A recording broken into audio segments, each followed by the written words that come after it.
कहीं दूर पहाड़ियों और घने जंगलों से घिरे एक छोटे से गांव में एक विशेष रात थी।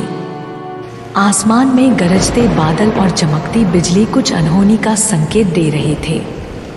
गांव के लोग भयभीत होकर अपने घरों में दुबक गए थे। इस अद्भुत रात में गांव की एक साधारण महिला सुमित्रा अपने दूसरे बच्चे के जन्म का इंतजार कर रही थी। सुमित्रा के पति रामदीन एक मेहनती किसान थे। उनकी पहली बेटी राधा 5 साल की थी। परिवार में दूसरे बच्चे के आने की खुशी के साथ ही एक अजीब सा भय भी था। आधी रात को जब बिजली की गड़गड़ाहट चरम पर थी, सुमित्रा की प्रसव पीड़ा शुरू हो गई।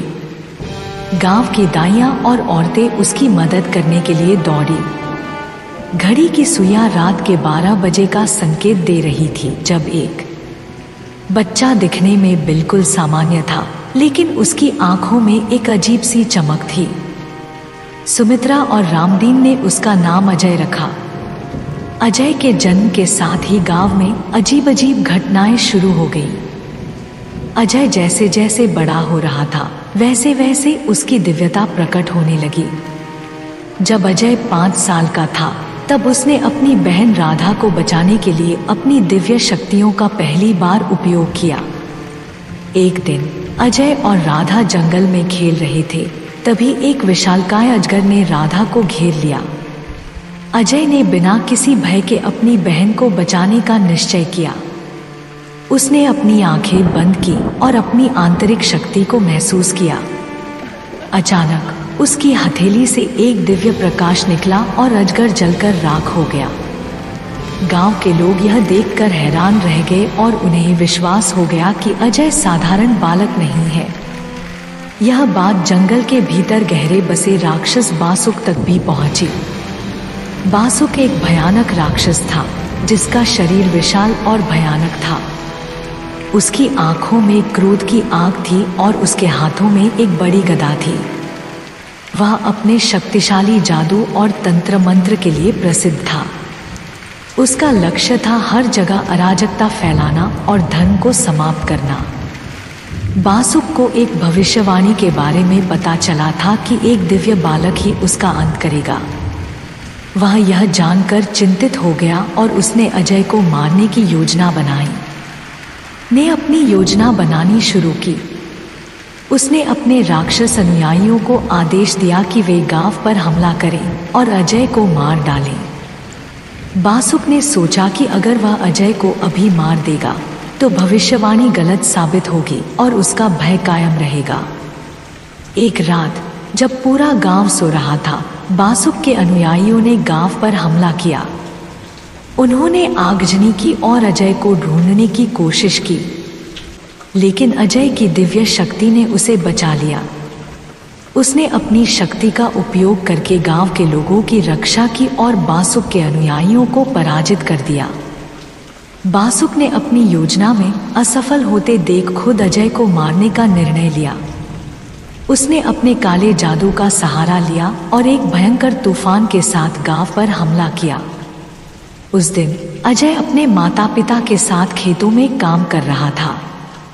अचानक आसमान में बादल घिराए और बिजली की गड़गड़ाहट शुरू हो गई। अजय ने समझा कि यह कोई साधारण तूफान नहीं था। वह तुरंत गांव की ओर दौड़ा। गांव में पहुंचते ही अजय ने देखा कि बासुक ने कई घरों को नष्ट कर दिया है और लोगों को डराकर भागने पर मजबूर कर दिया है। अजय ने अपनी तलवार उठाई और बासुक के सामने जाकर खड़ा हो गया। बासुक ने गर्जना करते हुए कहा, तुम्हारा अंत आज निश्चित है अजय। तुम्हारी शक्तियां मेरे सामने कुछ भी नहीं। अजय ने धैर्यपूर्वक जवाब दिया, बुराई का अंत अवश्य होगा। धर्म की स्थापना के लिए तुम्हें समाप्त करना ही होगा। दोनों के बीच भयंकर युद्ध शुरू हुआ। बासुक ने अपनी गदा से अजय पर हमला किया, लेकिन अजय ने अपनी तलवार से हर वार को रोका। अजय ने अपनी दिव्य शक्तियों का उपयोग किया और तलवार से एक तेज रोशनी निकाली, जिससे बासुक का शरीर जलने लगा। बासुक ने पूरी ताकत से अजय पर हमला किया, लेकिन अजय की शक्ति ने उसे हर बार परास्त किया। अंततः अजय ने बासुक को एक भयंकर वार से धराशायी कर दिया। बासुक का शरीर जलकर राख हो गया और उसकी बुराई का अंत हो गया। गांव के लोग यह देखकर खुशी से झूम उठे और अजय की जय जयकार करने लगे। अजय ने बासुक का अंत कर दिया था, लेकिन वह जानता था कि बुराई का अंत करना ही उसका अंतिम लक्ष्य नहीं था। उसे धरती पर धर्म की स्थापना करनी थी। उसने गांव के लोगों को संगठित किया और उन्हें धर्म और सत्य की राह पर चलने की प्रेरणा दी। अजय का संघर्ष जारी रहा और उसने कई और बुराइयों का नाश किया। अजय का जीवन सत्य और धर्म की स्थापना के लिए समर्पित था। उसकी कहानी गांव वालों के लिए प्रेरणा और साहस का स्रोत बन गई। लोग उसे भगवान विष्णु के 10वें अवतार कल्कि के रूप में पूजने लगे। अजय ने अपने जीवन में कई बुराइयों का अंत किया और संसार में धर्म और शांति की स्थापना की।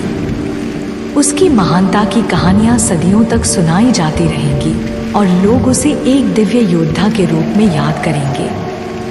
अगर आपको ये कहानी अच्छी लगी है तो ऐसी और भी कहानी सुनने के लिए हमारे चैनल को सब्सक्राइब करिए और वीडियो को लाइक और शेयर करिए।